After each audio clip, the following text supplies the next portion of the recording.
Es el momento de dar los buenos días, a introducir el comentario, la participación de nuestro compañero Rosendo Tavares Villalobos. Gracias, José Luis Mendoza y Cervantes. Saludos, abrazos para don Álvaro Arbelo, como cada día, deseando su pronta recuperación e integración al gobierno de la mañana. Don Álvaro, el buque insignia del gobierno de la mañana, definitivamente. El saludo para don Bienvenido Rodríguez Durán, para don Bienvenido Rodríguez León, para doña Isabel Rodríguez. El saludo para todo el equipo del gobierno de la mañana. Saludamos desde aquí a todo el país de aquí y el país de allá. En el país de allá decir que sigue en los primeros planos en Nueva York el caso del dominicano José Alba, bodeguero, que la semana pasada se vio involucrado en un incidente donde lamentablemente falleció una persona que le atacó en su lugar de trabajo.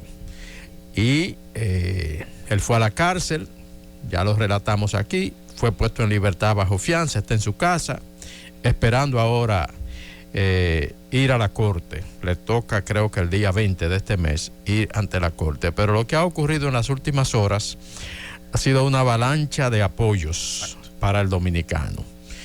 Los sectores comerciales de Nueva York, sobre todo los que tienen que ver con el tema de las bodegas, de los supermercados, han salido a defenderle. Le defendió abiertamente el alcalde de la ciudad, Eric Adams, pero los medios de comunicación de la ciudad de Nueva York han salido también en defensa del dominicano.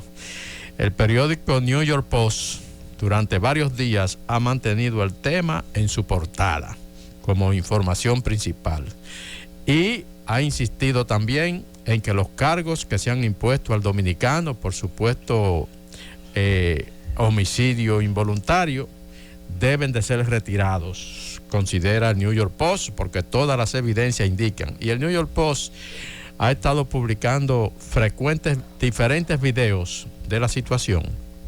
El último que publica está hoy en su portada, donde no solo se observa al dominicano luchando y forcejeando con el afroamericano que le atacó y que lamentablemente murió en medio de la confrontación con él, sino que también se observa a la mujer del afroamericano, la novia, como le dicen allá. Si usted no es casado, usted es novio allá, aunque tenga 40 años viviendo juntos y tenga 20 muchachos, pero es la novia porque no se han casado. Entonces se observa en el video que presenta hoy el New York Post a la mujer agrediendo también al dominicano con un arma blanca con la cual le infirió varias heridas. Entonces el New York Post insiste sobre todo al fiscal de Manhattan, el señor Alvin Bragg, que es quien sostiene los cargos de homicidio contra el dominicano. El New York Post le insiste en que esos cargos deben de ser retirados. Rosendo, antes de que usted pueda continuar con su interesante comentario, he recibido por diferentes vías algunas informaciones que es bueno en este momento aclararlas, porque son sobre la salud de don Álvaro Arbelo Hijo. Okay. Nos han estado escribiendo algunas personas de que don Álvaro está en cuidados intensivos. Bueno, yo tengo la información y acabo de conversar con la doctora García que a don Álvaro le fue diagnosticado COVID-19. Y don Álvaro, por recomendación de sus médicos, decidieron ingresarlo en el día de ayer a Sedimat y lo colocaron en una unidad de cuidados intensivos, pero no porque él esté grave ni mucho menos. Como observación. Lo están haciendo de manera preventiva, porque todo el mundo sabe, ¿verdad?, las complicaciones de salud que don Álvaro ha tenido. Entonces es bueno aclarar para que no empiecen a especular y a decir que esto, que lo otro. Yo acabo de conversar con su esposa, la doctora García, y ella nos ha dado la información de qué es lo que está ocurriendo. Repito, fue diagnosticado con COVID-19 y sus médicos, de forma preventiva decidieron ingresarlo, pero él está bien, hablando, despierto, normal, además de que don Álvaro tiene todas sus dosis de la vacuna contra el COVID-19, o sea que para que no empiecen a especular y a decir una cosa y otra, estamos diciendo aquí la versión oficial de parte de su familia, de cuál es su estado de salud, que gracias a Dios es estable, se encuentra bien. Clarísimo. Don Álvaro ha sido un hombre muy transparente con su situación de salud. Siempre el país ha estado al tanto de todo lo que pasa alrededor de su salud. Y no va a ser diferente. O sea, las especulaciones no tienen sentido cuando se trata de don Álvaro Orbelo. Don Álvaro y la misma Z han manejado ese tema siempre con absoluta transparencia y así seguirá siendo. Señores, la economía de Estados Unidos sigue la inflación, lastimando la imagen y lastrando la aceptación, la aprobación, como le dicen allá, de los ciudadanos estadounidenses al presidente Joe Biden, porque en Estados Unidos, cuando se trata de economía, cualquier cosa le afecta positiva o negativamente al presidente. Y en esta situación, lógicamente, con una inflación que no cede, 8.6% en la actualidad, eso independientemente de los logros económicos que se han observado, sobre todo en lo que tiene que ver con el empleo, bueno, pues sigue lastrando la aprobación del presidente Joe Biden. Pero en lo que tiene que ver con el empleo, básicamente, la economía norteamericana en junio, de acuerdo con el último informe del Departamento del Trabajo, creó 372,000 nuevos empleos, por encima de las expectativas que tenían, y el nivel de desempleo se mantiene en un 3.6%, apenas un 0.1% por encima de lo que fue el nivel histórico más bajo, que fue en el 2019, con un 3.5%.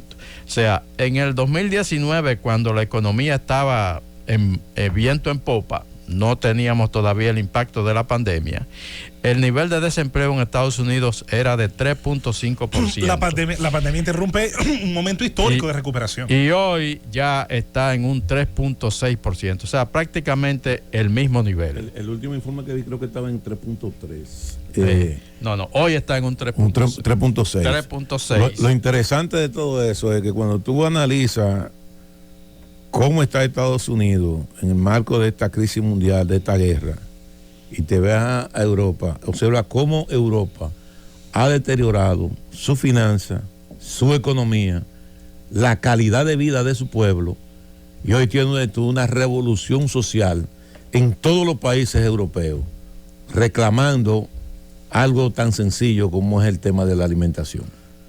Así mismo es. Y en el caso de Estados Unidos, como decíamos, la inflación sigue lastimando bastante. Yo admiro al gran imperio. El precio de los combustibles ha comenzado a bajar. Esa es una nota positiva, pero aún sigue muy alto. En los últimos días ha bajado alrededor de 18 centavos de dólar el galón de gasolina, situándose por debajo de los $5, que era el promedio. Y el precio, esto consecuencia de que los precios internacionales del petróleo han registrado también una tendencia a la baja en los últimos días. Y eso lógicamente se manifiesta en el mercado de los combustibles. Cuando tú ves en términos económicos los resultados de la guerra y te ves cómo va caminando la economía rusa, la economía china, la economía de la India, y ves cómo se va deteriorando la economía europea, te das cuenta que en esta guerra la torta del pan son Rusia y Estados Unidos y China, y el sándwich es Europa.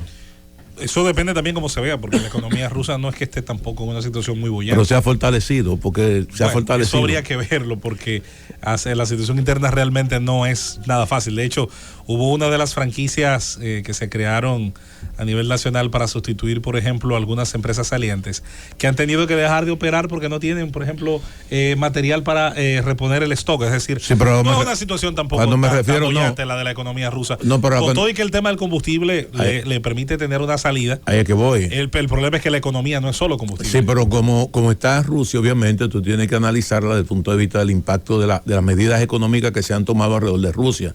Sin embargo, esas medidas no han surtido los efectos. Y tú tienes un rubro que cuando inició la guerra estuvo en el piso. Sin embargo, se ha ido fortaleciendo de manera paulatina en la medida en que se están buscando los mercados alternativos del tema de los combustibles y el gas. Ahora mismo Alemania no tiene otro camino que sentarse a negociar con Rusia. El invierno viene ahí. Ya Alemania, de hecho, anunció, el gobierno de Olaf Scholz, ya tiene en materia de combustibles los elementos sustitutos de lo que había sido esa dotación rusa. Segundo, el valor de una moneda, y la mejor enseñanza de eso la tenemos aquí mismo, muy cerca en América, no es la que diga el Banco Central, es la que diga el mercado. Porque el Banco Central venezolano decía que un bolívar valía $6, que un dólar valía 6 bolívares, y en el mercado los venezolanos daban 1 millón. Esa es la realidad cuando hay una situación económica de esa magnitud. Uno de los elementos que más preocupa en Estados Unidos y el por qué, pese al aumento en la contratación de trabajadores, hoy en día, cuando a ti te hablan de un 3.6% de desempleo, te están hablando de empleo neto. Eso es empleo pleno. Prácticamente. Eso es pleno empleo porque siempre hay un índice de gente que por diversas razones decide no entrar al ejército laboral activo regular. Exacto. Pero hoy tú vas a cualquier negocio en los Estados Unidos y te vas a encontrar con el letrero de que están contratando. Y lo están haciendo de manera inmediata. ¿Qué es lo que está pasando? Bueno, incluso los nuevos empleos se están creando con salarios mucho mejores de lo que existían en el mercado para el 2019. Sí, porque lo que se ha encarecido es el obrero. Sí, se ha encarecido, se ha escaseado la mano de obra, y si tú quieres un trabajador, o le pagas bien o no tienes a ese trabajador. Pero aunque el salario ha crecido, el tema de la inflación se come ese aumento. Se come el aumento, y ese sigue siendo el principal problema. Ha comenzado, como decíamos, a bajar los combustibles. Ya hoy andan el promedio alrededor de $4.68 el galón, lo cual es todavía sumamente alto para un país como ese, donde tradicionalmente el precio promedio de un galón de gasolina no superaba los $3. Así que hoy la situación sigue siendo sumamente difícil. El gobierno de Sri Lanka ha colapsado allá en el sudeste asiático. Renunció el presidente, renunció el primer ministro. Ambos prácticamente se desconoce su paradero. Asalto al Palacio Presidencial, quema de la casa del primer ministro. Pero antes de quemarla se bañaron en la piscina. Sí, todo tiene que ver con una crisis económica que sacude a ese país, que se quedó incluso sin recursos para sus importaciones de medicina, de alimentos, de combustible. Cerraron todas las escuelas, mandaron toda la gente a trabajar desde su casa, porque no hay manera de mantener centros de trabajo ni escuelas abiertas si no hay absolutamente combustible. ¿Tú sabes cómo empezó ese desastre? Una de las cosas que ayudó a ese desastre, atención Susana, cuando pusieron a una señora en el Ministerio de Producción y Agricultura, que decía que en ese país solo se iba a hacer agricultura ecologista. Y por ahí empezó la disminución de un país que dependía de la agricultura. Comenzó a producir nada, y cuando se produce nada, no se redistribuye nada. Se quedó Sri Lanka sin $1 y sin €1 para sus importaciones, y lógicamente eso desencadenó en la caída del gobierno. Llévatelo, Cundo.